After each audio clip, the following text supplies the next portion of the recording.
the 17th season of Bass Talk Live with your hosts, Mark Jeffries and Matt Pingrack. BTL is brought to you by Lawrence, Bass Cat Boats, APCO, Duck and Fishing, Strike King Lures, Sunline, Big Bite Baits, Spro, X-Zone Lures, Yamagatsu, The Bass Tank, and Denali Rods. BTL coming at you.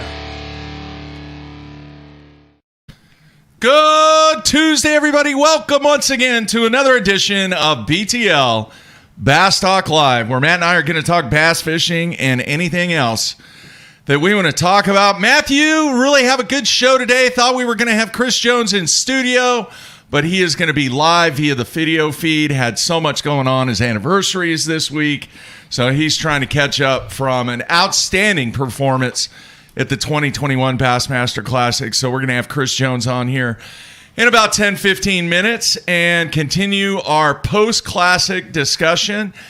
And I want to get into a few things. You know, we talked about some of the good stuff, some of the great stuff, some of the things that were very difficult to overcome at the Classic, and we'll dive into that a little bit. But, dude, I'm going to reiterate what happened this morning once again.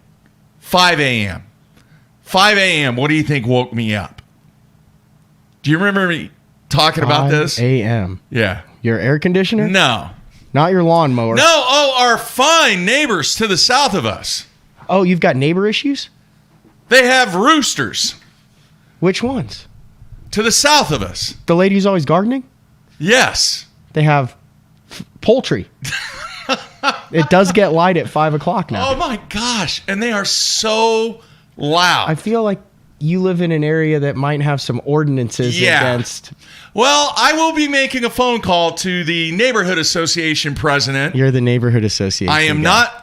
I am not the neighborhood association president. I will be making that phone call. Dude, how long have they had them? I don't know. Oh, but your bedroom is right next to where they got the roosters. How many are there? 4. What do they do with them? I have no idea. I mean, you don't see them out there with their kids like next playing thing you know, we're going to have goats and cows and horses, and I'm in the city, dude. I'm not out in the country. No, this is a subdivision. Chickens at 5 a.m. Chickens would be fine. Roosters are not. Yeah. I'm confused on what Me the purpose too. of a rooster is. You're confused.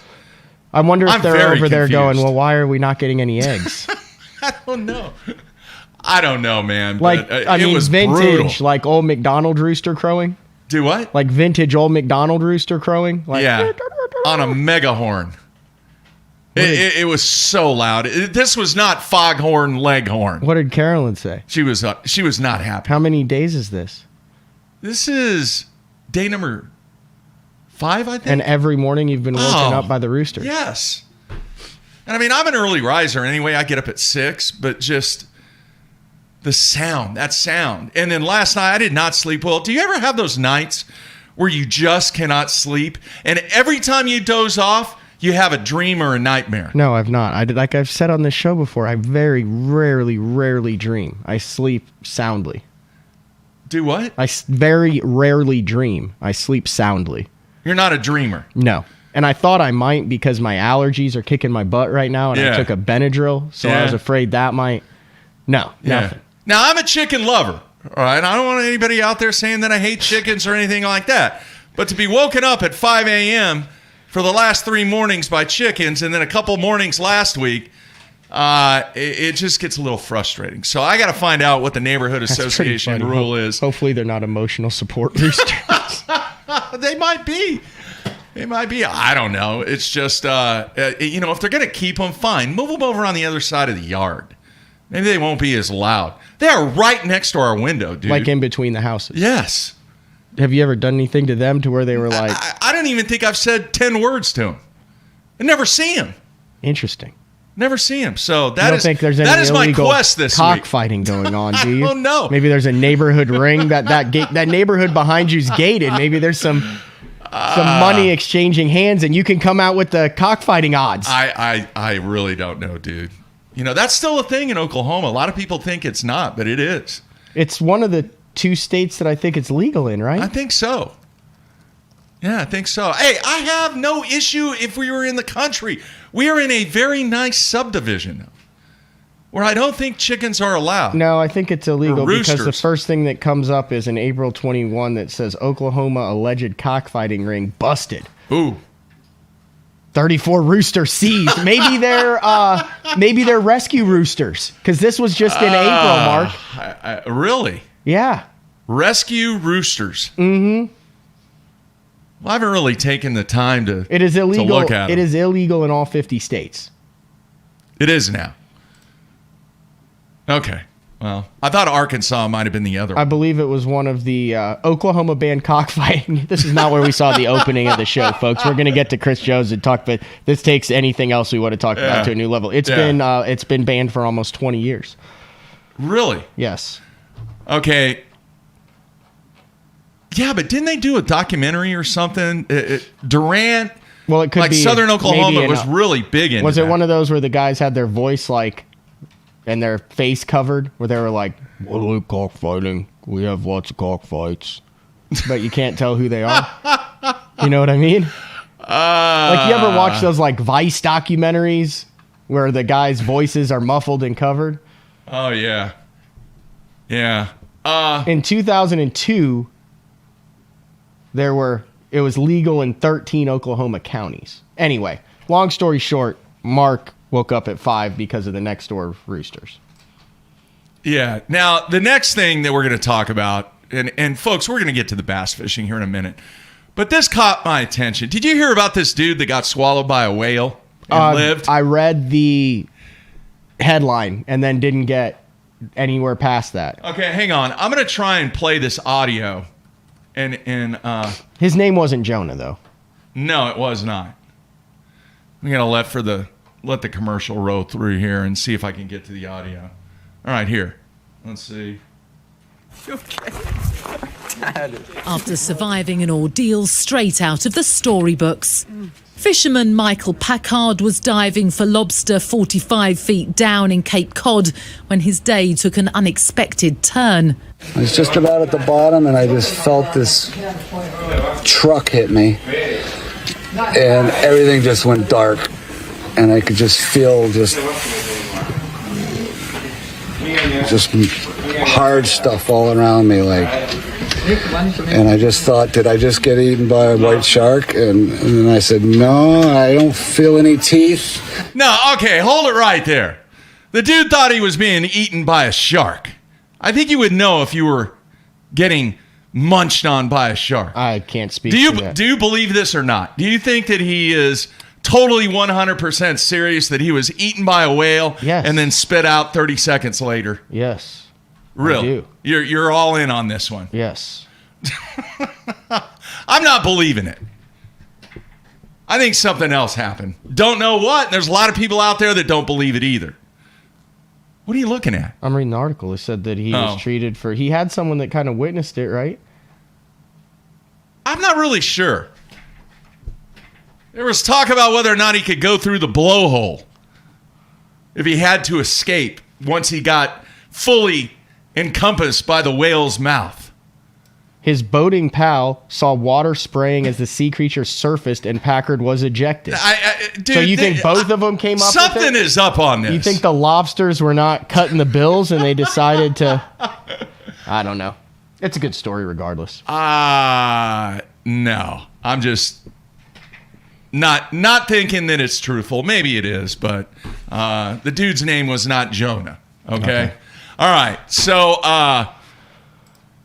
roosters and whales. I know. Well, we're off to a great start today. All right. Now, tomorrow, I've got to set this up. I went by, I visited with the manager at Black Rifle Coffee. How did this whole thing get going? Basically, they support fishing. There's a new Black Rifle down the road, and we were like, hey, it would be cool if we could kind of combine the two because they support the fishing industry. Maybe we can support them a little. Yeah, and Watson is part of their team. Mm-hmm. And James Watson, worldwide, has been a part of BTL, been on BTL several times.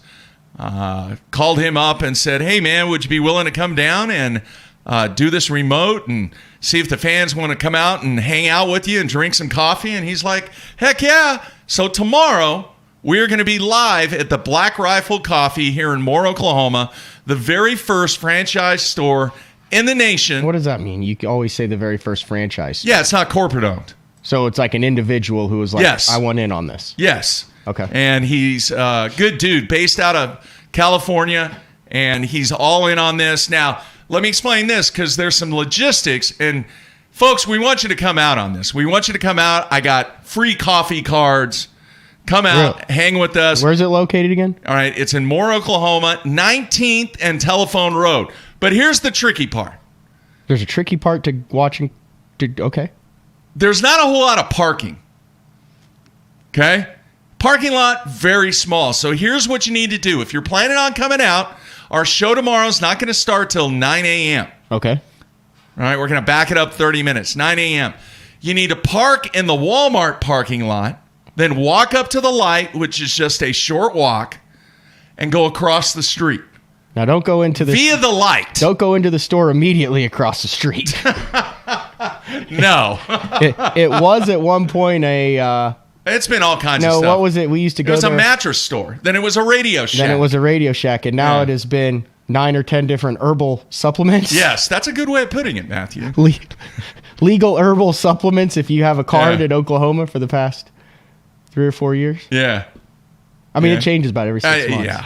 So anyway, don't park over in their stuff. It's okay for you to park But we want at you to come. Walmart. We want you to be safe. That is the number one thing because it is a very, very busy road. Mm-hmm. You try to cross Telephone Road at 9 a.m., it is not wise to try and cross without using the light. Not safe. So no, I've been use pulled the light. over 3 times in my life in Oklahoma. Once I was speeding and got a warning, and twice it was for improper lane usage at Telephone Road right there, just because of how crazy it is. It is crazy. So we want you to come out. Got some free stuff. Got some stuff we're going to give away.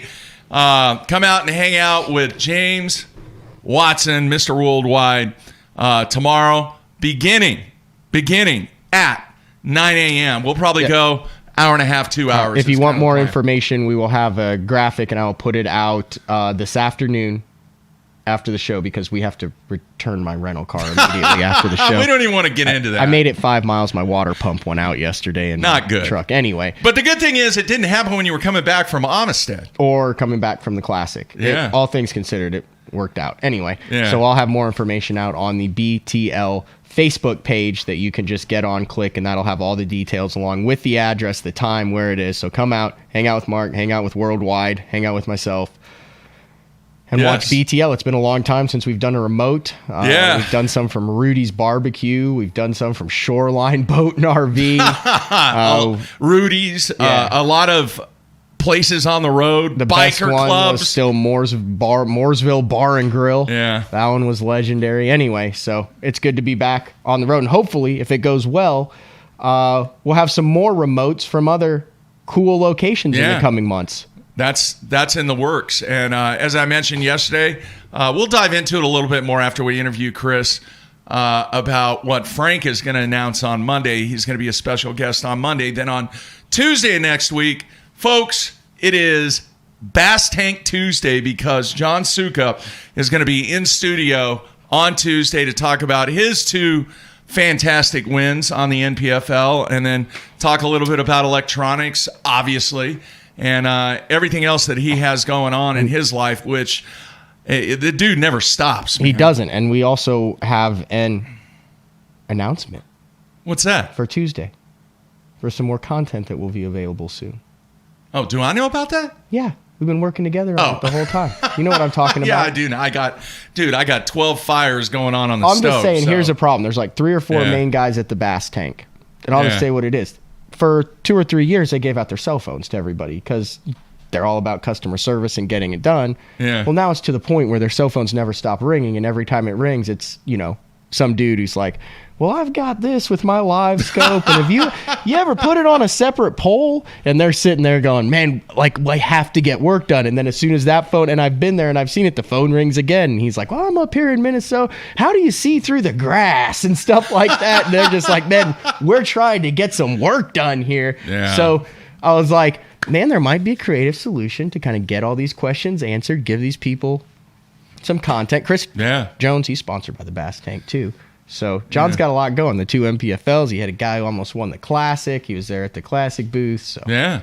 Hey man, last thing, and then we're going to take a break. Come back with Chris Jones. Anybody out there has any tips on keeping the noise down with roosters? Please send it my way today. Mark at basszone.com. I don't know what to do. Who in the fishing industry?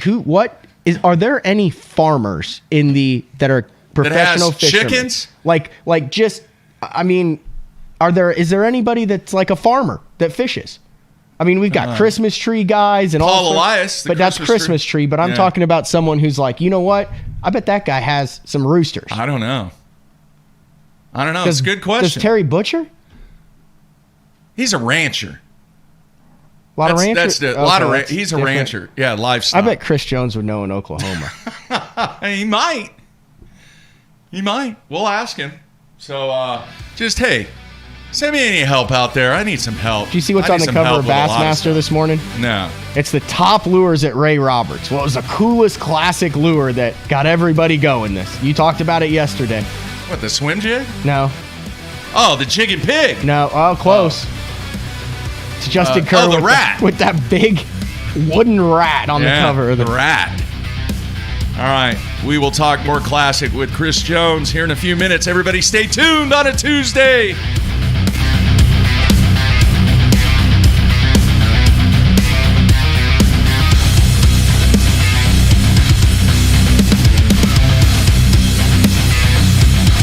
There's one. You know what works. Now you need a bunch of them so you don't run out on your next fishing trip. The Big Bite Pro Packs feature 25 baits per pack at a price far below that of having to buy 5 packs of regular baits. Now the Pro Pack has a big brother, the Mega Pack. The Mega Pack features 100 of your favorite baits. With these, one bag is usually plenty to get through the day. It helps me stay organized, helps me save money, helps me catch more fish. All of us on the Pro Tournament Trail use Gamakatsu hooks. Why? Because they are absolutely the best. It's not about how many bites you get. It's how many you put in the boat. Gamakatsu makes hooks for every fishing style. We didn't come this far to lose fish. Did you? For more information, visit gamakatsu.com.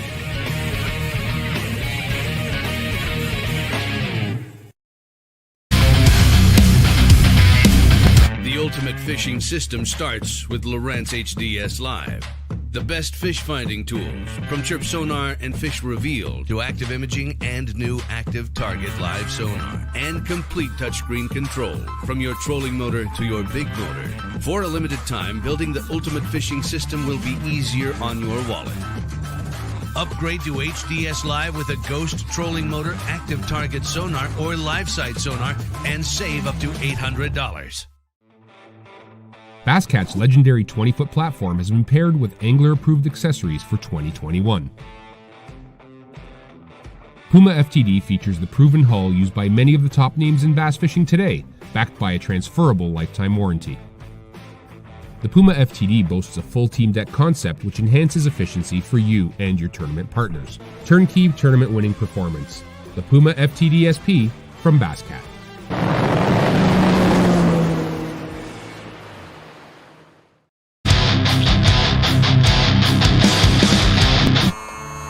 I've been my living on the water for over 20 years. For 14 years. For over 23 years. I've worn a bunch of different clothing brands over the years.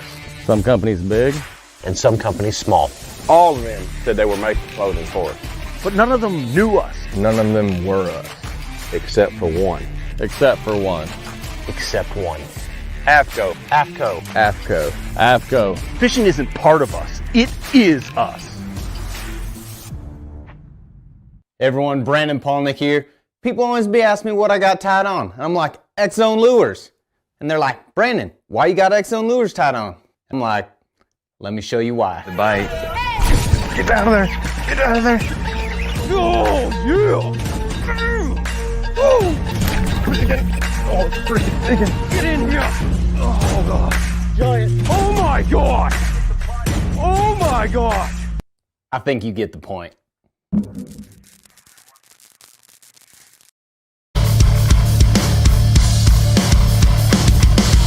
All right, we are back on a Tuesday, ready for our special guest. Had an outstanding performance at the 2021 Bassmaster Classic. He asked what we were going to talk about during his segment. Chickens. But then he logged on for the last 5 minutes where he got to hear about whales and roosters. So I'm sure Chris Jones has absolutely no clue what's coming down the pipe in the next 10 minutes for him. All right, let's bring him in now. Chris, you there, man? I'm here. Morning. How you doing, man? You a little tired?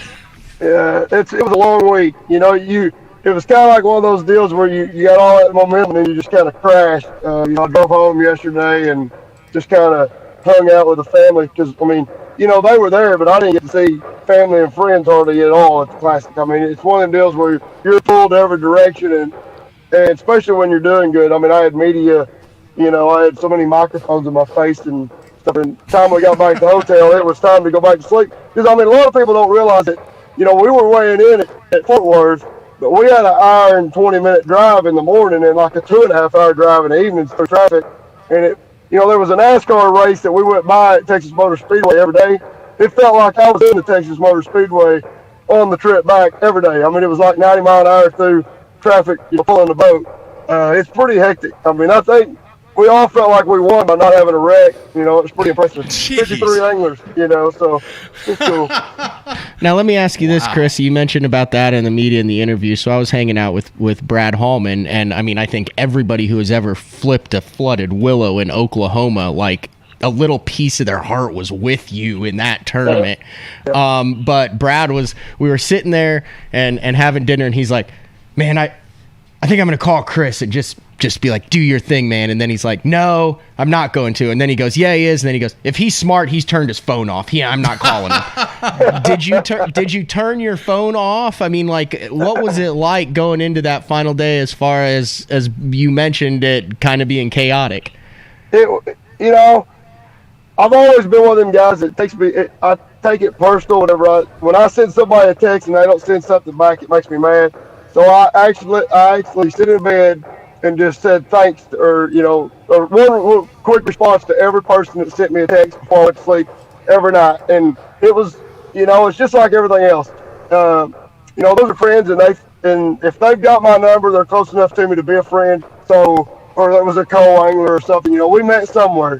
So I always send them something back that it meant a lot to me. The best part is all your peers that you fish against, the people that you looked up to and respected, like all the guys that I fished against this week, they all come up, congratulate me hundreds of times and told me how good of a fisherman I was. And that, it means a lot, that's what we strive to be as fishermen all of our life. I got to experience it. It's pretty cool. All right, Chris, I want to talk about the water level. And obviously coming into this, the water was up. You're a river guy. You're a shallow water guy. Going into it, really kind of break down what your thought process was. Was this something that confidence was oozing and you really, really thought that you had a legit chance, a legit opportunity in winning this thing? What happened at practice? What happened at day one? And then where do you think you were when you had the 2-hour delay?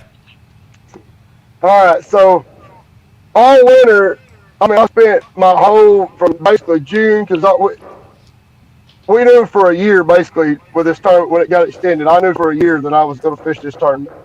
So that's a long time to prepare for a tournament. So I made like 4 trips down there with my aluminum boat and drove around, and then they moved it from March to June.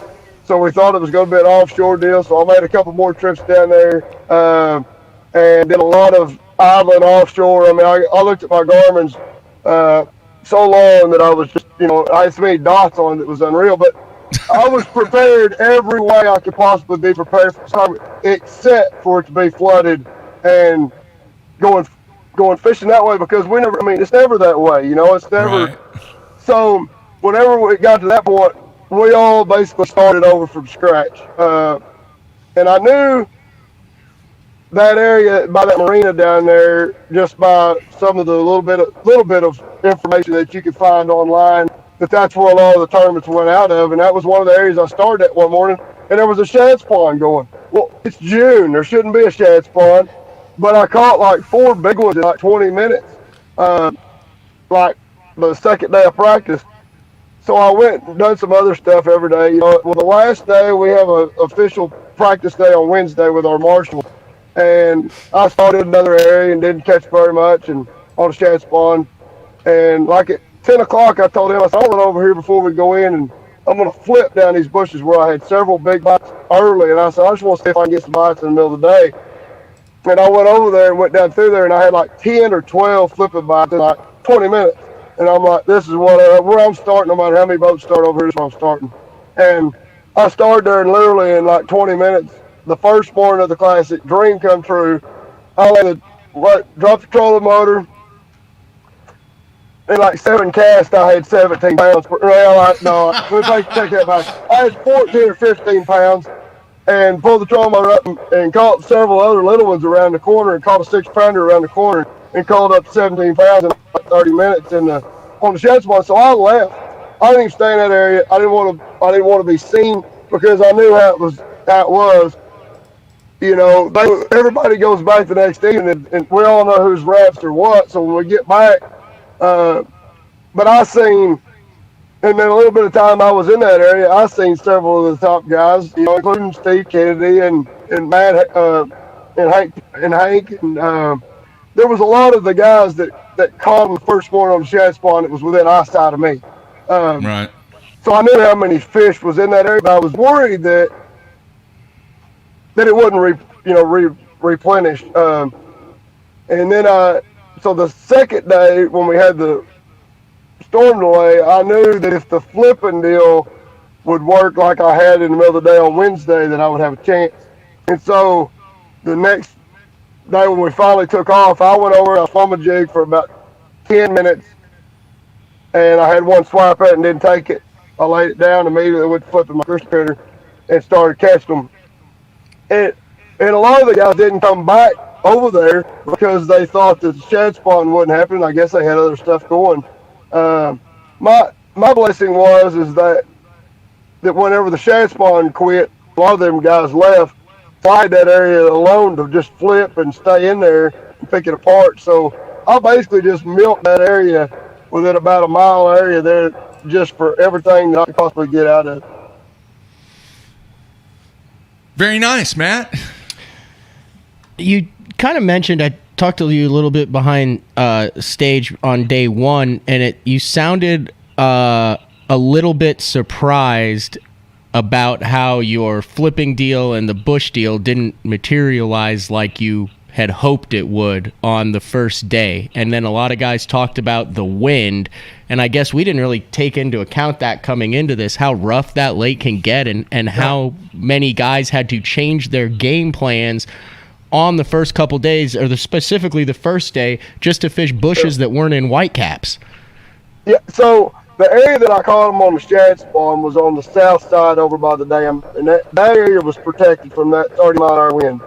But when you left that area, there wasn't very many areas that was protected that was on the main lake. The way that lays, like kind of like a fork, but both arms, if it's blowing out of the south, is getting that throttling if you leave that dam side. But I wanted to leave because I didn't want to be over there catching every fish. I mean, I knew we had 3 more days of it. And I think a lot of the guys, like Hank left, he went on the north side. We all went over there thinking we could fish over there. But when you got on the north side over there, you're basically taking whitecaps over the front of the boat. And Robbie Floyd was farming most of the morning, and you couldn't, you just couldn't stay over there and fish. You'd have to get around a little corner, like fish on the insides of the hard-blown points. And that's just not where they were setting up. So, I mean, I caught some fish, but I never caught any big ones after that morning flurry on the first day. What were your thoughts when Robbie Floyd was following you? I mean, typically there's not a guy who's in like 30th and Robbie Floyd's doing reports on him. I mean, you had to know, like, oh my gosh, I'm in this thing now. I'm in the middle of it. Well, whenever you got 17 pounds in the live well, or I really had 18 and a half in the live well. My big one actually died on me. It was just one of those deals where I think she was real old and poor and long and lanky, and she had one eye missing and scales. Sounds like my last girlfriend. That's funny. She was rough whenever I got her back, and she made it all the way to like 1 o'clock, and she didn't make it, and that was kind of sickening because I lost weight. But she, I knew I had a good stack, and I knew if I could catch just one more big one, because I weighed into 2-pounder, so I had a lot of room to grow from like 8:30 on, and that's why I just went and flipped isolated Willis. We know from being in Oklahoma, you live at Grand, before it gets when the water's high, you go flip isolated Willis, you're not going to catch a lot, but when you catch one, it's a sure enough grown one. But I just couldn't find the right ones out of the wind set up where I needed them to be on that first day to catch a big one. Nice. Hey, Chris, you're a river guy. Yeah, you got 2 wins. Very, very, very good on shallow cover when it comes to rivers and stuff like that. How much of your skills shallow really helped you on this? Or was this just, I've heard so many guys over the last weekend talk about, well, you just had to be at the right place at the right time. It was a timing deal. Can you elaborate on that? Was it truly a timing deal, or was it that you were really keyed on specific cover that held the better fish? No, it was a little bit of both. It was obviously being somebody that grew up flipping and fishing flooded vegetation like that absolutely helped me, because there's a lot of guys in the area that did not catch them. Or maybe they were throwing a spinnerbait because they would not touch a spinnerbait. I've seen several guys throwing a spinnerbait on that shad spawn, and for whatever reason, they just was getting too good to look at. I think if you wasn't throwing a frog, a vibrating jig of some kind, and a frog, a swim jig, you just wasn't catching. And you know how it is, when they're on a shad spawn, they're keyed in on a specific size and bait, and if you're not throwing what imitates it dang close, they're not even going to touch it. And the mistake I made was the third morning, and this is going to sound crazy, but the third morning it was dead slick, and that water was cleaning every day because we had torrential rains during practice down there. And so every day that water was getting a little bit clearer. And so they could see your baits a little bit better, and they was getting a lot of pressure on them, and they were getting just a little gun shy. Saturday morning, I seen like 3 different 4+ pounders come out and just, shark my swim jig and just wouldn't get it. And the mistake I made was not throwing my frog, a big old frog at the first 3 minutes. But y'all also fish a lot, so you also know how quick that shad spawn lasts. It don't last very long whenever it's a bluebird, sunny, no wind kind of day. And I had about 15 or 20 minutes, and I just had so much confidence in that swim jig to do it. And I had them 3 or 4 come out. If I would have been throwing a frog, I believe I would have won the Classic, because I think them 3 would have choked it. Wow. So, it was just one of those deals, it just wasn't meant to be for me to win, but I was in my element doing what I like to do, and I don't have any regrets. And that's why I wanted to leave that Classic without having any regrets when I left. All right, really cool. Matt, one more question, and then I'll send it to you. We talked to Chris Zaldain yesterday. I spoke to a lot of guys. We saw it on the water. There were a lot of fish that hadn't even spawned yet in 80-degree water. Have you ever seen that before, Chris?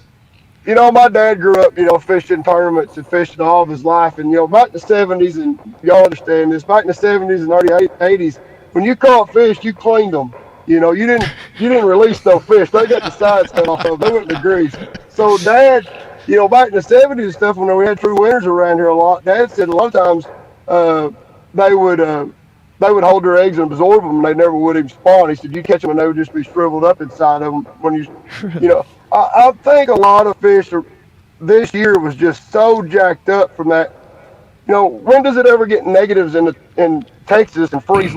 The last trip I made down there, it was spitting snow, and part of the lake was froze over on the northern end. It was brutally cold down there, and then we've had all these floods every time they try to pull up and spawn. They're just jacked up, So yesterday, me and Hank both was in the same little area in there, and we seen several 4 to 5 pounders swimming around like pre-spawners, just swimming between bushes nonchalantly, but they wouldn't bite. You could throw a wacky worm in front of them and they wouldn't even look at it.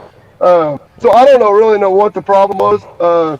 I know the 2 biggest ones I caught in the tournament both had bloody tails and they just had just spawned, and there was a lot of, I think actually a lot of them ones that we were catching with fry garters. There was little balls of fry all in them little green bushes, So it was just set up to be a shallow water beatdown, and that's what it was. I mean, there wasn't anybody that caught them offshore that consistently. So it's interesting. So you go back to classics, and one of the things about classics is lost fish and guys who could have won the classic. And it seems like maybe you'll go 3, 4, 5 years and not have it, but then you'll have other fish that stick out. And I'm sitting on this, and you're like, Kennedy lost fish that he believed would won him the classic. Matt Airy lost fish that he believes would won him. You said you had a couple fish on that you think would have won you the classic. And I'm like, man, why are there so many here? But the conditions that you described, the pressure, the cleaning water, the phase of the spawn there, and the way you're biting, it kind of makes sense now to where it's not guys that are making mistakes on the biggest day of their lives. There were just a lot of fish that weren't getting it good, right? That's what it was. I mean, I felt, Steve Kennedy's I consider him one of a good friend of mine. I mean, his wife's an awesome person. They're just good family people. And I felt bad whenever I rewatched his video and that giant come out of that tree. You don't lose a fish with braid and a big old heavy jig. He should have landed that fish. And mentally, I think that just killed him. I don't think he would, who knows what he would have done if he would have landed that fish on day 2, and that would have been his 5th fish, because, he only had 4 on day 2. That was 8 pounds or 9 pounds or whatever that fish was that would have went to his sack. He would have been only needing 10 or 12 pounds to win. So he probably would have fished totally different on day 3 than he would have than he did on day 3, since he was behind instead of ahead, So it's all got to do with 1 or 2 lost fish, or basically, Hank told me, he said, just have fun. If it's meant for you to win, he said, I'll hand you the trophy, and there's nothing we can do about it, and that's the way you got to fish. You got to fish clean and not worry about the money and the hype of it, and just have a good time. And that's basically how I went about it. I mean, I didn't have any pressure on me. We had a good time. Me and my camera guy that I had we had a good time totally all day. So the other thing that I thought was interesting was both you, I believe, and Hank made adjustments on that final day with your flipping baits. You went from was it a tube to a Christie critter, or vice versa, and Hank went from heavier to lighter stuff, and it seemed to both pay off. You finished 1st and 3rd, but I mean what was it that said, hey, I'm going to make this change that resulted in more bites? Well, so this time of year, I key on the rate of fall of baits a lot. Okay. I like a heavier sinker, and it fall through and it had to fall clean through the bush. Like, what I mean was, if it hit a limb and it shook that bush, they were so spooky, I think they would run out of that bush. I seen one actually, when I touched the limb, shoot out of the tree. She left. They was that spooky about it. So you had to really flip it in there, and it go through, and so I was mentally just like trying to hit every little dot, kind of like when you're target practicing, you want to pick a hair on a deer. I mean, that's basically what I was trying to do to make every little flip count. And whenever I got over to that other area, I went over to my secondary area for about an hour, which was over close to takeoff. It was even cleaner than the marina area that I was fishing. And when I got over there was absolutely not even a breeze. And I picked up that Christie critter and flipped it in there, even with a 1/2 ounce weight. I could watch it fall all the way to the bottom. It was that clear, and it was just falling too slow. So I got my other rod that I had rigged at it that I caught several fish on. It was a young smoke tube with the tips of it dipped chartreuse. And I picked it up, and it was just a small compact bait that felt quite a bit faster with no action at all to it. And I actually caught 2 or 3 keepers on it late in the day yesterday or Sunday that really was key fish, and it was just one of those deals where making a smaller bait and a little bit more finesse, subtle, in that clean water helped me get a few more bites. All right, one more question on the swim jig. Can you talk about that at all and how that whole concept came up? I know it was a crew that spends a lot of time on the river. What's the scoop, Chris? Okay, so we call ourselves the Muddy Water Mob, and it was basically just a bunch of guys sitting around having a good time that we've fished the BFLs years. There's a lot of Oklahoma sticks that's part of this group. Mark McGraw's actually the FLW Coaster Toyota Series director now. He was our BFL director for years. He's part of our crew. And basically it was just a bunch of guys that we have fun. We go out. Our families come together on Christmas and hang out. We're just a close-knit group of guys. And one of them said, we ought to be called, what can we call ourselves? And somebody come up with that, and it just kind of stuck. And then we started making shirts and hats, and it's a pretty neat deal. So we've all used the swim jig, and the swim jig's probably been around for, 20 years that we've used it. We just keep modifying it and tweaking on it. And I've been with Booyah for several years, and Chad got with me after I won that open and said, listen, we need to make this jig. The guy that invented this jig or come up with it, or the guy that I know that come up with it is not around no more. And we couldn't make it any bigger. We was afraid we wasn't going to be able to get them anymore eventually. And Chad said, well, we'll make it to Booyah and we'll make a cool, head design out of it. We won't change anything. Same hook, same, as close as we could get it to what y'all like. And we kept tinkering with it, and that's what we come up with. In my opinion, it is the best swim jig on the market today. I mean, it comes through cover just right. You can put a pulse trailer on it, and for some reason, the way the angle of that head, it actually swims like a swim bait. It wobbles with that tail kicking, and I've caught a lot of fish on it. I'll never go anywhere, doesn't matter what part of the country I'm in, that I don't have some color of swim jig tied on. It's just my confidence deal. I feel like I can get bit just about 365 days a year out on a swim jig if you got the right trailer color combo setup. And all of us guys, we've all like to do it. It's just part of what we like. I fished the BFL this weekend on the river, and I'm gonna go swim a jig against all my Okie buddies just because that's what I like to do. And tomorrow is my 20-year anniversary with my wife. And I was trying to figure out if I'm going to be able to get out of not taking her somewhere. She's like, I want you to go fish. What do you like to do? I'm like, boy, I got a good one. That's just, but so we're all probably going to go hang out Friday night. Mark McGraw, actually, I heard today is coming in to help run the tournament just so he can see all of us guys because he's got a weekend free. So I'm going to try to get my wife to go, and we're just going to go eat and have a good time with everybody because we can't do that in a while. We're looking forward to all that, All right, man, last question. What's the future hold for you? I mean, what do you got plans fishing-wise in the future? Well, I just went in and talked to my boss this morning at work because I've had the doors knocked down, and this was a life-changing deal. I've waited all my life to have an opportunity like this. I'm gonna continue to work. I'm gonna work a lot less, but I'm gonna continue to work and with some sponsor help, I'm going to try to fish all 9 opens next year and try to qualify. The owner of Bass, it's pretty special when Bruce walks up to you from owner of Bass and everybody at Bass, Mark Zone and all them guys, come up to you and say, you're 41, you need to do this. You're as good as anybody in the country. And actually, I guess I'm 3rd in the world right now until next year. But,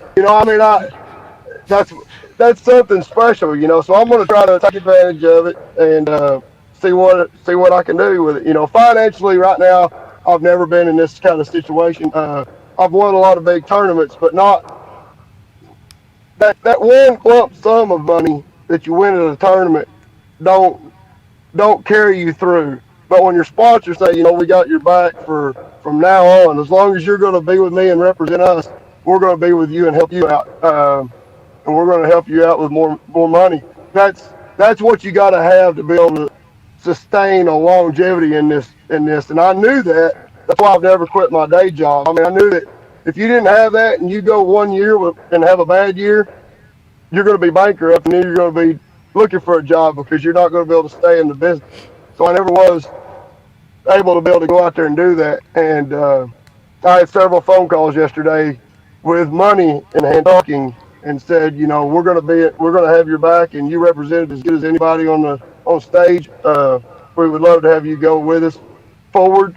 So that's what I'm going to do. I'm going to talk. Just about all my contracts were 1 year deals. They'll end this year. So I'm going to restructure and talk to every single one of my sponsors and from now till December and see what the future holds. That's where we're going to go with this. All right, man. Just what we need, Chris, in all 9 opens. I mean, if you guys aren't in Oklahoma and don't realize it, there's a handful of guys that I would consider dominant power fishermen that everyone else in the area is kind of like, these are the goats right now. And it's like Christie, for, that Oklahoma pair, it's like Christie and Hallman and Biffle and Butcher and Chris Jones, and there's like 6 or 7 of those guys, and Chris is 100% in there. Like, it's an anomaly when he doesn't catch him in his wheelhouse. And then you've also proven that you can also go do other stuff. But I mean, it's amazing to me when you have guys who are supposed to catch him in certain conditions and go out and catch him, because I feel like there's a little bit more pressure like that. I mean, going into this, I sat here on the show and everyone was going, well, if Chris Jones, if he doesn't catch him here, it's a total failure because he's got bushes in June, right, Mark? I mean, were we not saying that? And there's a little bit of pressure on that stuff. And then to go out and perform time and time, and then what you've done on the Arkansas River. I'm actually buddies with the guy who drew you 1 year on the Arkansas River, and he's like, dude, that guy took me to Jurassic Park through stuff that a boat shouldn't go. He's like, if you paid me $1 million to take you back to that spot right now, he's like, I have no idea. He's like, I held on, I shut up, and he goes, that guy is insane with the swim jig. He's like, I just sat there and watched him the majority of the day. And I mean, this was years ago. It was Rick Harris. The dude had all the tattoos. Do you remember fishing with him? Yeah, I remember Rick. Yeah. Yeah, Rick. Rick's like, dude, he's like, I was in awe. Yeah. Yeah, we had a good time. It's funny. So, it's just, and having guys like you say that about me makes me feel great. It's one of them deals where you look up to all those guys, and you're in the same boat, man. I mean, you're one of them guys that can catch me where we go. You've proven that. We're all good fishermen, but we're all good friends at the end of the day too. I met a lot of guys this week that you don't know how they are until you meet them. There ain't a person over there that I met that wasn't just like us. Redneck. I mean, as they come, have a good time. I mean, that's what they are, they're just down-to-earth people. We had a good time. I mean, this was a fun week. Here's the difference, though. Here's the difference, Chris. I was considering jumping in that BFL on the river, too, except I was excited because I think I have a drop shot hole that I can catch him in out there. So I am not in that category. Jeez. That's funny. Wow. But, I want to take a second while I'm still on the air and thank every one of my sponsors. I'm not going to list them, but they're every one of them believed in me enough to take and say, I want to back you. And that means a lot. It's hard in this industry to get sponsors to help to get behind you and stay behind you. And there's a lot of them, And one in particular, Bass Tank, you mentioned it. It was funny that you was talking about John before I come on the air. He's had one extraordinary year, and he's also running a business, at Bass Tank. And that's pretty incredible to do. And his business is booming.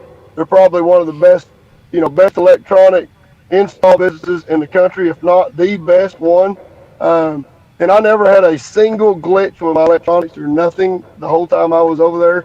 I'm running Pro Guide batteries this year, and Pro Guide has got something special coming out, and I can't tell you, but I had it in my boat this week, and I ran 3 14-hour days in practice, daylight till dark, and I had like 90-something% battery efficiency when I got back. It was crazy. I couldn't believe it.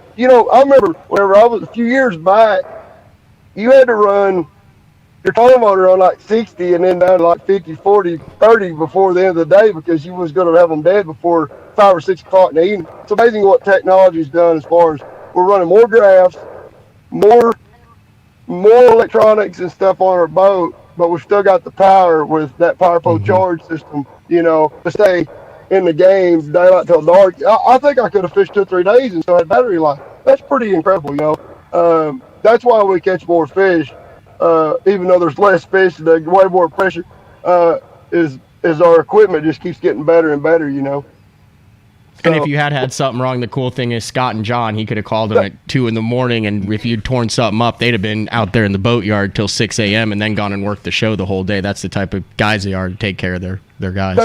That's exactly right. So Scotty, actually, I think the story went, John was at a tournament, how they got started and couldn't find nobody to fix his boat, and Scotty's like, I'll just drive down there and fix it, and this was in the middle of the night. I don't know all the details of that, but that's how they basically got started. They couldn't find nobody good enough or knowledgeable enough in the area, and that's a pretty cool story. I mean, because they're just guys that want to fish, and they understand what guys need.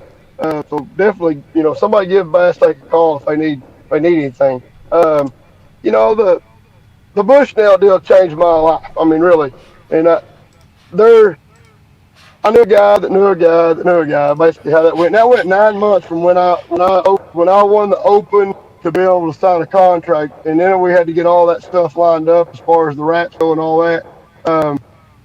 And they're just now doing their 25th year anniversary. And I've used Bushnell stuff since I was, 10 years old. And to be able to represent that company at that highest level, that's a game changer for me. I mean, totally. What was cool is they come every morning and take pictures and photos, and then they were sending them to the bosses, and I heard it through the grapevine that I was a little bitty roar in corporate, and by the end of the game it was a big roar. So I mean that's pretty awesome to be somebody from Oklahoma, that just loves outdoors and then be able to represent a huge company like Bushnell. That's pretty awesome. That's awesome, man. Yeah. Congratulations. Great finish. I know you wanted the W, but, man, third place finish. And folks out there, you're going to see a lot of Chris Jones in the tournament scene. Yeah, great job, man. Thanks for coming on. Thank you, sir. Thanks, Matt. All right, man. Good luck this weekend. Well, you don't need one. Just go catch him this weekend. All right, see ya. I haven't even been there in 6 or 8 weeks. I haven't even been on the river. So, and I'm not even going to get that practice because I'm gonna do something Friday with my wife. So I'm going to show up and go fishing. So if I catch them, it's just going fishing. So it's just so lucky. You just be so lucky. Yeah. Just pure luck. Get out of here. You know exactly what you're doing. See you, man. Thanks, man. Y'all. See you. All right, there you have it, Chris Jones. The dude's a stick, and I meant that, man. For folks across the country, they really don't know, or maybe they just first got exposed to Chris Jones at the Bassmaster Classic. You're going to see a lot of Chris Jones 2 Open in wins, the future. 3 BFL wins, a Toyota Series win. Yeah. He's out of it this year. He really struggled at Pickwick in the first one, which was surprising. He had like 170th finish. Yeah. So he's out of it in the points. So the only thing he can fish for in the Centrals this year is to get back to the Bassmaster Classic, which would be on Hartwell next year. But definitely a tour level. Do you feel like there's a little bit around Chris Jones like there was around Jason Christie before Christie made the jump to the FLW tour back there in the early A little bit. I think his game is definitely well-rounded, but I don't think at this moment it's as well-rounded as Jason's. Was Jason's well-rounded when he jumped onto the FLW tour? No, I'm talking about right now. No. I'm just comparing them at the start of where they are right now. Yeah, when you talk about Chris Jones, it's this guy's a tour level angler who's fishing 100%. At the Open and Toyota Series, just like when it was with Jason going, this is a tour level angler fishing at the Open. Now, I'm not saying he's Jason Christie or anything like that, but I'm just saying I'd put him in that same thing as when a guy who shows up and you're like, okay, there's a tour level guy that you're fishing against in the BFL, in the local jackpot tournament, in all those. All right, we're going to take a break, but before we take a break, folks, I just want to say this, all right? And I'm saying this just for me. Matt doesn't even know I'm going to say this, all right? You folks out there had an enormous opportunity to pick the brain of the man that just finished third in the Bassmaster Classic, one of the best river shallow water anglers in this region of the country.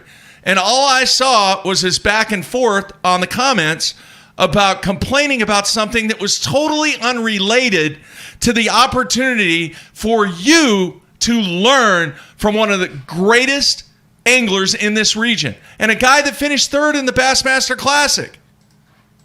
You guys just continue doing.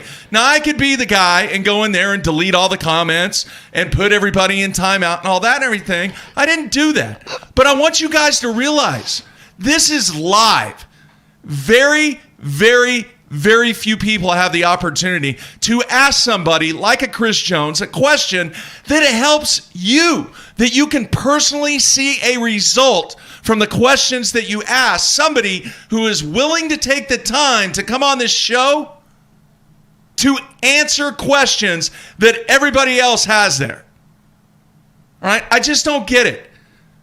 The same thing continues over and over, and it's somewhat disrespectful to Chris. Chris had a great classic, and all you guys want to do on the comments is gripe and complain about something that you truly can't control. What you can control is becoming a better angler by asking our guests good, solid questions. You can't do that. All right? You want to have your discussions? Fine. There are multiple places you can have that discussion. And I didn't cut it off. I just let it go. All right? But it's really disrespectful to the people and the anglers that take the time to come on this show, and you guys want to have your little beef. I'm tired of it. I'm tired of it. I really am. All right? Get to know your game by learning from the people that we have on this show. All right? You want to do anything else? Fine. Discussions are great. We'll talk about it on the Sunline Hotline show. I don't care. But it is disrespectful to the guys that come on this show that take the time to give you an opportunity to become better anglers. That's it. Control what you can control. I've told you that how many times, Matthew? A zillion?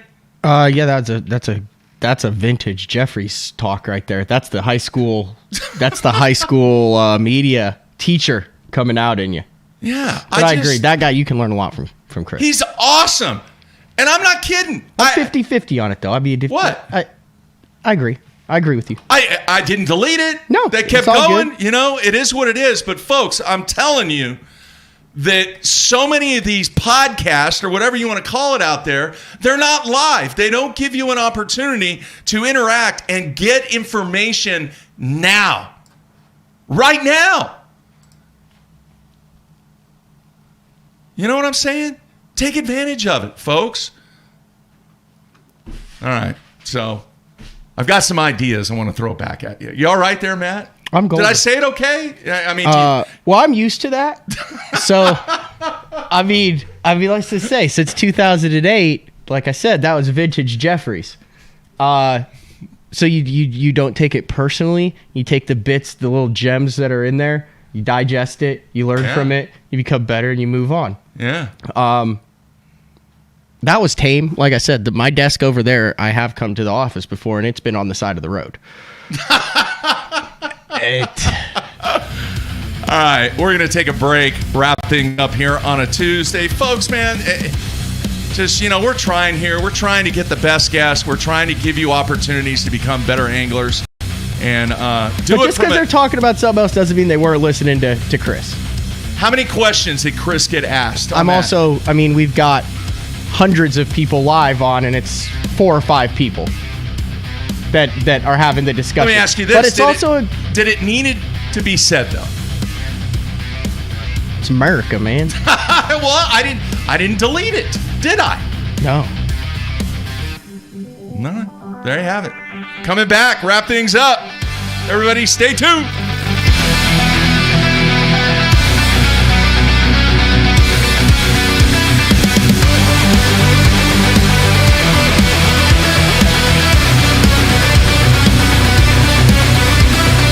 Let's face it, fishing electronics are no longer an afterthought. They've become a necessity. And at the Bass Tank, our experts match you with the right electronics, provide professional installation, and educate you to help maximize your catching results while providing support along the way. Because let's be honest, it's about catching, not just fishing. And when you're ready for better results, join the Bass Tank team. Visit us today on Facebook or go to thebasstank.com.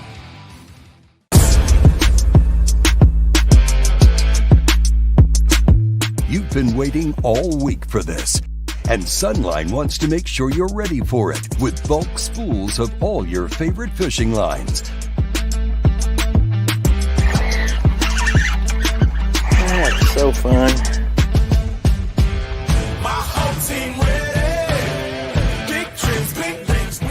Bulk up with Sunline.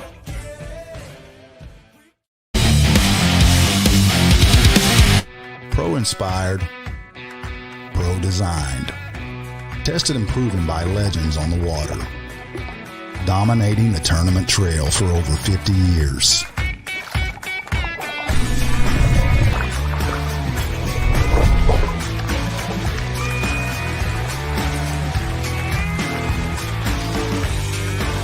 Everything you need, one legendary brand.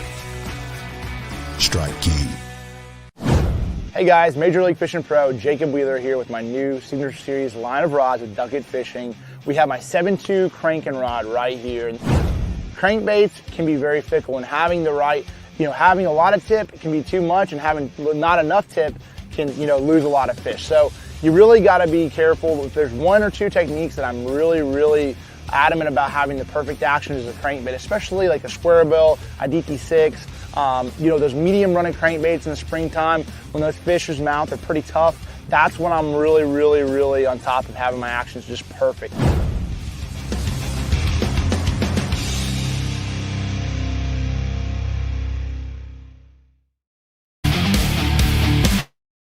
Guys, what makes our Spro lures beat the competition? I mean, you have to admit, we nailed it with my McSticks and rock crawlers. Man, we've all won money on my plugs. My Wymick shop put fish in my boat. One thing's for sure, we all count on our Spro lures to beat the competition. Designing cutting-edge baits with some of America's top anglers. Spro lures beat the competition. To see the entire lineup, visit a retailer near you or spro.com.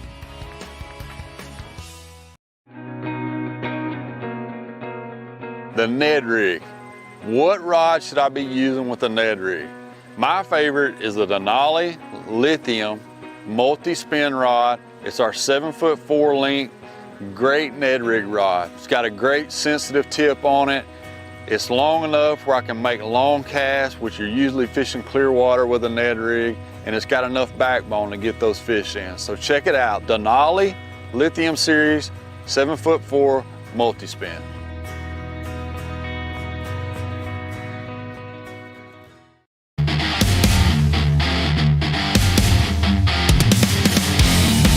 All right, we are back, wrapping up Tuesday. I want to thank Chris Jones for being on the show. And once again, folks, we're going to be live at the retail location here in Moore, Oklahoma of Black Rifle Coffee tomorrow. 9 a.m., we're going to go 9 a.m. till, I don't know, 10:30, 11, something like that. Sounds fun. Yeah. You can drink coffee, right? Yeah, I'm not that much. I can't taste it now, so it doesn't matter. You're not like one of those triple shot nitro high caffeine guys. Never have been. As you just demonstrated, your energy level is always high in the morning. Do you think that's an interesting discussion we had right before we came back on about getting to that top level as a guy who's a power fisherman like that? It's really difficult. It is. Because of I don't know.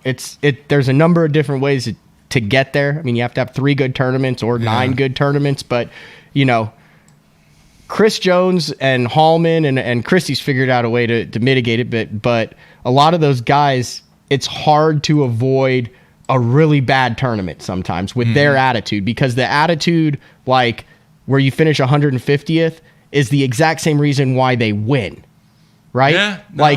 You're right. It's like a double-edged sword. And it's that consistency that puts them in the winner's circle, with that consistency why it's hard for those type of guys to just rack up good finishes, tournament after tournament after tournament. Because, and I know for this in effect, a lot of those tournaments where the power fishermen's, the hard-headed guys, you know what I mean, like just that style of angler, have top 10s in, they're like really sucking at noon. Yeah. Or 1 o'clock or 2 o'clock, and they have a 3 o'clock weigh-in, and that hard-headedness goes dunk, dunk, dunk, dunk, dunk down the right row, down the right stretch, and now they have 18. Whereas other guys pull the plug and go catch 12 pounds or 10 pounds or throw out a spinning rod or the Ned rig. You know what I mean? Yeah. So like you're like, oh, it worked there, But they stick with it, and then when it doesn't work, it's like, well, how did they tank that? Like 177th place. Well, because they know what could happen at the end, and you don't ever get the payoff unless you stick to your guns.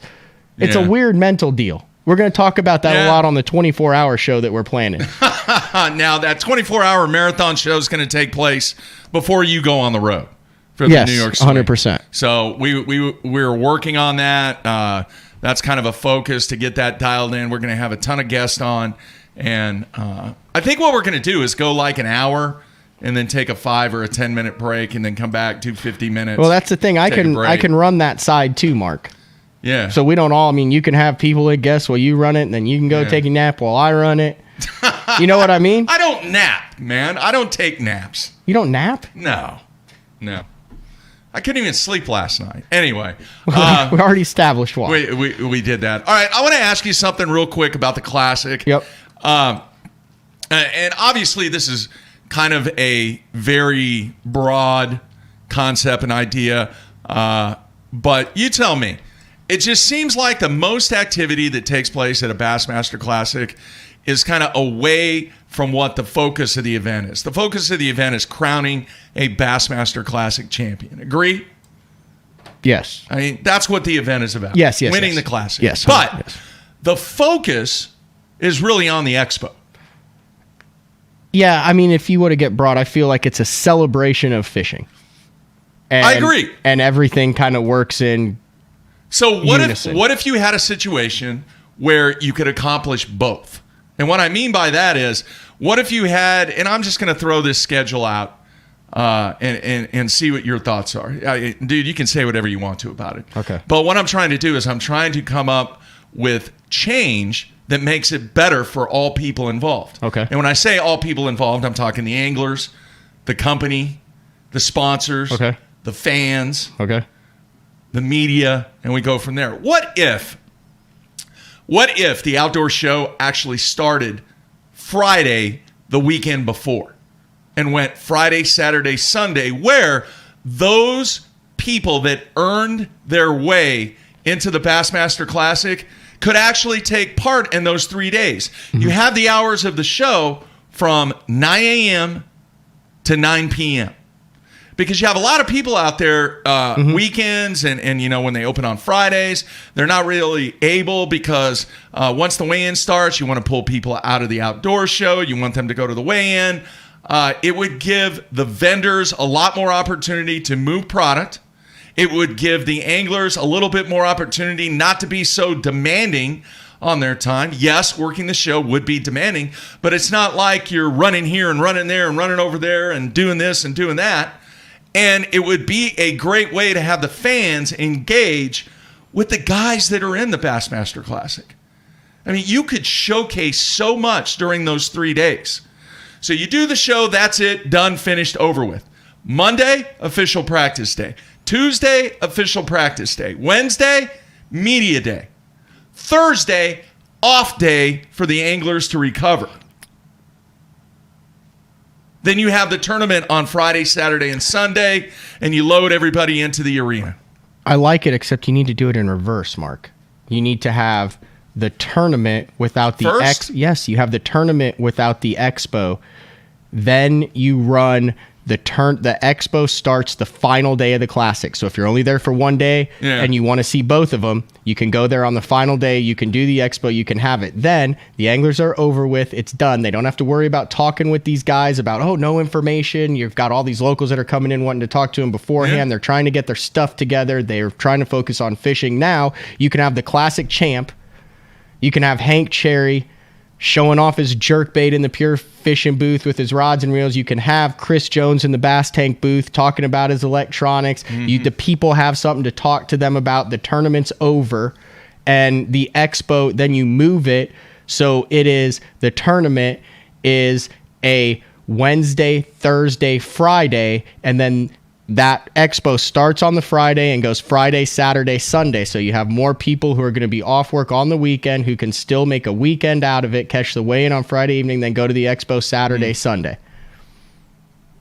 then you're also not on the water during the weekend, and you have the classic coverage as opposed to being on Friday, Saturday, Sunday, where most people are at the expo not watching it. They'll be at home and be able to watch it because, like you've always said, the midweek tournaments get higher results than the weekend because stuff is going on. Now you've got people watching it for 3 days, then going to the expo for a day or 2 days, and that to me makes a whole lot more sense. All right, and I agree with that, all right, to an extent. Two things, though. Just as an example, this year, when people were at the expo, they had the buckets, they had rods, they had stuff. They weren't allowing that stuff in the arena. Yep. So a lot of people said, forget this. I'm just going to go home and watch it on TV. All right, on the internet. The second thing is, let's say if you're an angler that finished third because you just dumped a 6.5 pounder, you really want to go work an expo? Yeah, you're a professional who's getting paid. No, that's not what I asked. Do you think they want to work an expo before they fish the classic? I think they would rather work it before than after because they have 2 days to practice. As a guy who's fishing all the opens and stuff like that, I've seen you when you muffed a tournament. You didn't want anything to do with anybody. You want to crawl up in your hole and live in your own world. If I had something to do, I'd go do it with a smile on my face. I would much rather do that than feel like I muffed the classic because my focus wasn't on it because 3 days before I was in an expo. I don't think that's a great argument because I think 3 days or 2 days before. 2 days before you spend time on the water. You've got an entire day off to focus. If you're that focused and you're telling me that no, man, I can't do anything, I can't relate to anything, 3 days at the show. I'm just saying, I think it makes more sense afterwards to have the classic trophy in there with the winner. I think that draws a lot. It's on the weekend. Then people can take their buckets. They can go for an hour. They can go for 2 hours. It doesn't turn into a whole day affair where you got the wife and kids with you to where you're like, no, we're going to stay until 3:30. Then the weigh-in doesn't start till 4. And then we're not out of there till 7. And we got there when the expo opened at 11. And now everyone's tired and is lugging stuff around and trying to figure out where the arena and the There's expo more are. Buzz before an event takes place than after. That's why you have 1 day of overlap. I mean, I get that, but I just think I would like to hear some feedback from some of the pros. In other words, if you had the option, would you rather work the expo before the tournament or after? But here's what you just said. There's a ton of people who went to the expo who didn't go to the weigh-in. So they don't care about the buzz. They wanted to go there for the expo. They're there at the weigh-in. The weigh-in starts right there. Yeah, but now you build up the fact that you're able to interact with every single guy that's in the tournament, and nobody has nothing in the line. You can still do that after the tournament. Okay, you're telling me that a Greg Hackney who just lost the Classic by 2 ounces because he bumped off a 6-pounder is going to be much more pleasant to talk to? I don't know. Chris Zaldain was pretty pleasant on Saturday after he missed the cut at the Classic. He thought he was going to win. That's different. How is that different? That's totally. You just lost the Classic because you bumped off a 6-pounder. I don't think it. And you lost by 2 ounces. You know what? I mean, you're a professional. You're getting paid by these companies. Your point about the doc talk is 100%. Yeah, I would want to have nothing to do with it. Yeah. I mean, I think Chris is equally bummed, regardless of whether he finished second or 53rd. You don't think his emotional swing would be different if he lost the Classic by 2 ounces? If he had to go rather than making the cut. If he had to go be in the skeeter booth the day after losing it by 2 ounces, he would do it with a smile on his face. Yeah. And guess what? He would gain a lot of fans.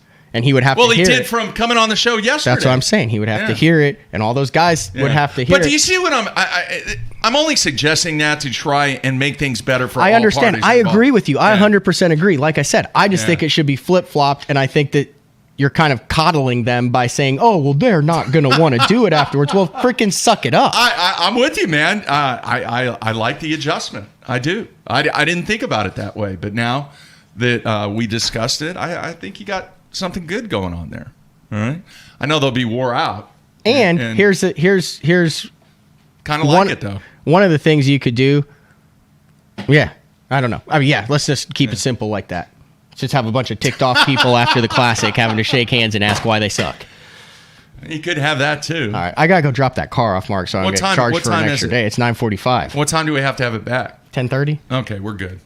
All right. Like Anything I said, else? if you didn't miss it at the beginning of the show, I dropped a water pump in my truck 5 miles from the studio yesterday after morning, and I was like, there's either something stuck underneath it or something's going wrong with the radiator or something. And I pull over at a Burger King, Let's just say this. It was a Burger King. If you wanted to use the restroom inside the Burger King, there was a lock on the bathroom door that you had to ask for the combination for. And I went to the wrong Burger King because there was a Burger King that you gave the same description of. It was right next to a pay-by-the-hour motel. Was it not? And the other Burger King that I went to is has next the to a same pay-by-the-hour motel anyway. Pretty much. So I said, AAA, auto body shop, Jeffries picked me up. They called $800 later and a rental car. It's all good, man. We're still here. We'll get you back on the road.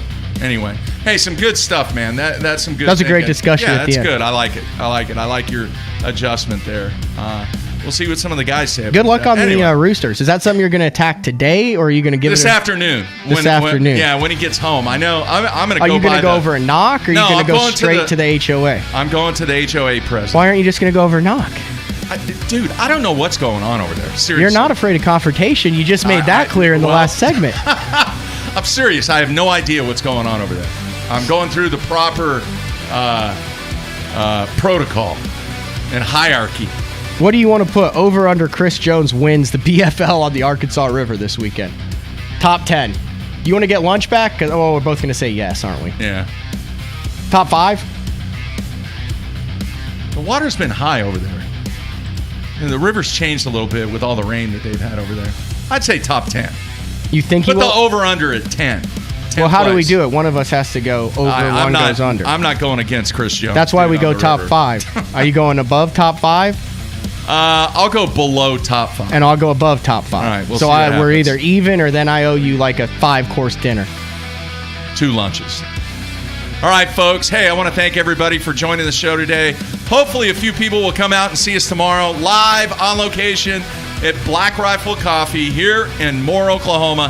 19th and Telephone Road. Hope to see you tomorrow. Come out, hang with James Worldwide Watson on a Wednesday, and then Frank Scalish on Thursday. Been a good week after the Classic. Thank you. That's it, folks. We're out of here.